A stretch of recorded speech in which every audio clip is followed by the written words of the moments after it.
Hi, this is Bill, and this is going to be a quick look at the Turnigy 3XS radio that I recently bought from Hobby King for about $54 shipped. And this is a very inexpensive budget 2.4 gigahertz radio. And the main reason why I purchased this radio is because it has throttle brake mixing, and that was the primary purpose for me to test this. The first thing, and this isn't going to be a comprehensive review, this is just going to be a quick look at my first initial impressions of what I think of the radio. And the first thing that I wanted to show you is this is the box that it came in delivered. No fancy color graphics or anything, it's just a basic ordinary cardboard box. And all that was included was the radio, user's manual, and then the receiver.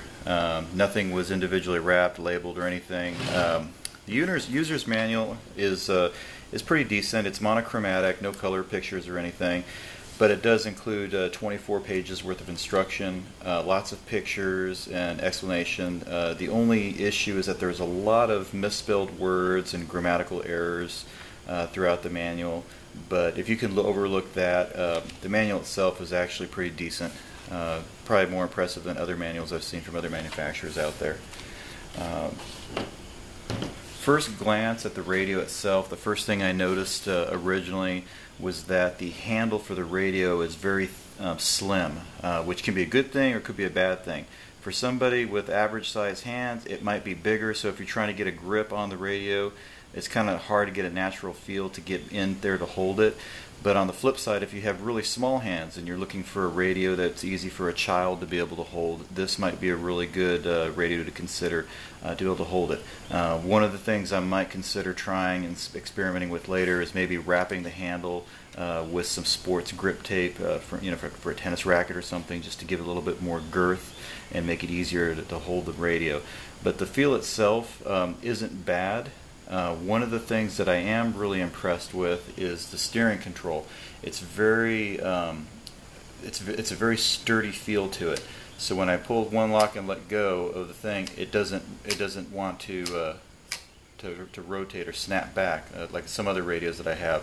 The spring doesn't seem to be as sturdy, where this spring here seems to be pretty solid and stout, which should be easy for you to make decent steering responses. And of course, I still have to test this out on the track, but this is just my first initial impressions with the radio. One thing I do like is the grip of the foam for the steering is real soft and easy to hold on to. Probably less likely to get blisters or some other grips that I've used with other brands of radios. My fingers kind of getting worn out by the end of the day. The radio design looks pretty impressive. There is a charging port in the rear of the radio. The on-off switch is also recessed in the case. That's one thing I really like. There's other radios that I've used that have like a push button, and whenever I go to store my radio in my box at the end of the day, I've inadvertently turned on the radio and did not realize it, and the radio turned on, the batteries went dead over the night, or heard my beeping in the middle of the night, having to come out and find out that button was accidentally turned on. Where this radio here has got a selector switch that is not as easy to mess up. Inside the battery compartment, it does use 4 AA size cells, but one thing that I noticed right off the bat is that you can easily remove this tray, the battery tray, and maybe perhaps put a 2-cell LiPo in here, and it's got a little plug here, a servo adapter plug, to be able to plug in a 2-cell LiPo inside this tray, which to me is pretty impressive. Much easier to do a LiPo upgrade as opposed to other battery designs that I've seen out there as budget. The quality of the plastic on this radio is right on par with most of your generic brands of radios. I wouldn't say that this gives a feel of a high-end radio by any means, but for $50 or and change, it's kind of hard to complain with what you get. The boot sequence on this radio boots up in about 3 seconds. So I'm going to go ahead and turn this on. We'll do a countdown. 1001, 1002, 1003, and then boom, you're up into the main menu. There's some other radios that I've tested on the market that have taken upwards of 7 to 10 seconds to boot up, which is pretty painful at the track. And other things I need to experiment with this is the ability to be able to leave the radio on and switch between models without having to reboot the radio. I know I've got some other brands of radios that when I go switch from one car and have to race from one race to the next, I actually have to turn the radio off, turn the radio back on, then turn the car on. It's just not one of those things that's very conducive, kind of frustrating for me to have to mess with. I'll definitely test that feature with this radio as well. Plenty of other things I need to test as far as the smoothness, the response, and how quick the frame rate is. This one does not advertise what the frame rate is on the radio. I'm just going to have to go off of feel and then test it out on the track. But for the most part, this could possibly become my next race grade radio. It could not. I don't know. We'll soon see. But be sure to click on the link in the description of this video, and then that'll be my full review of the radio, and that will contain the most current information of what I feel this radio is and how it works out. As far as navigating through the menu, it's probably one of the easiest radios to get through. The only drawback is you only have the scrolling wheel on the back of the radio, which is also a push button. So you scroll to the menu option you want, you push the button in, and that's about all there is to it. It does have a 16 model memory, and what I really like about this is that the model names can be up to 5 characters, where in other brands of radios may only have 3 characters for a model name. So it's nice to have the 2 extra characters. Plus, most other programmable radios that are budget minded are limited to about 10 models unless you modify the software.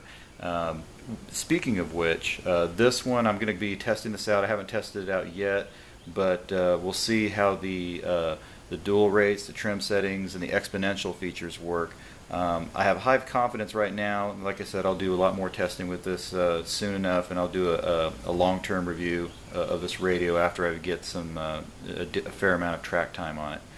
But in order to demonstrate going through the manual, you push the button and then you go into the menu here, and basically you scroll through. It does have a decent backlit display, so you can go ahead and see, like, here's the steering curve, and then you can go ahead and make changes on the steering curve.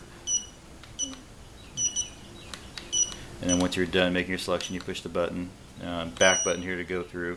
There is a lock button feature here, and I did test this a little bit. This little lock button locks these buttons on the pistol grip, which is pretty important because there's this button here that's called a throttle hold.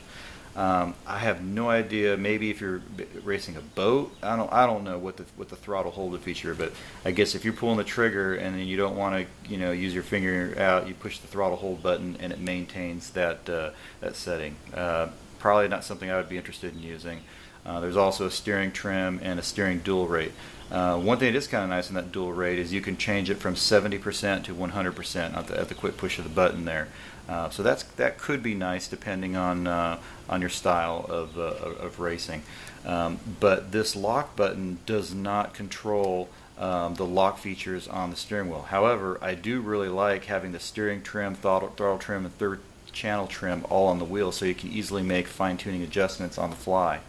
But there is no make your adjustment and hold setting. I know some other radios you have to make your setting and then you push the wheel button to lock it in place. This one seems as soon as you make your setting, it's locked right away, and so that's different. It could be good or it could be a bad thing, making it fewer button presses and whatnot. But it seems to be pretty impressive to me. So far, I kind of like this radio. I'm going to continue, using it, and only time will tell if I'm going to keep using the radio. But the main reason why I bought this radio was because I wanted to have a throttle brake mix, and so I'm just going to go ahead and demonstrate that real quick. And you can see right when you turn it on the radio, the receiver lights up green, and then I'll try to move this stuff around for you. And here you can see. This is the steering servo, and then for the throttle, that's the throttle. Now I'm going to back off, and then when I hit the brake, you'll see the other servo come into the brake, and it's proportional. So that was really important for me, was to have a a throttle and then a brake proportional. And the idea is that I'm going to be testing this with my SB5 motorcycle, and I need to have this front brake servo, and that was critical. There is a feature on some of my other budget radios to be able to modify the software and put that third channel brake, but the only problem is that it was either full on or off. There was no proportional on the brake setting for that one. And then the other drawback was that I've got a more expensive radio, but the drawback for that one is the receiver for that one was $80 for the receiver, versus this one I get a whole radio system for just $55. It was really hard for me to justify buying another receiver for a high-end radio to have that throttle brake mix when all it was just just for one little basher motorcycle. So other than that, time will tell on this radio to see how I feel about it long term, but for right now it doesn't seem to be like a bad deal to me. I'll let you know. Be sure to follow the link again on the description of this video, so if I do run into problems or issues, I will update the information on that link. Thanks for watching.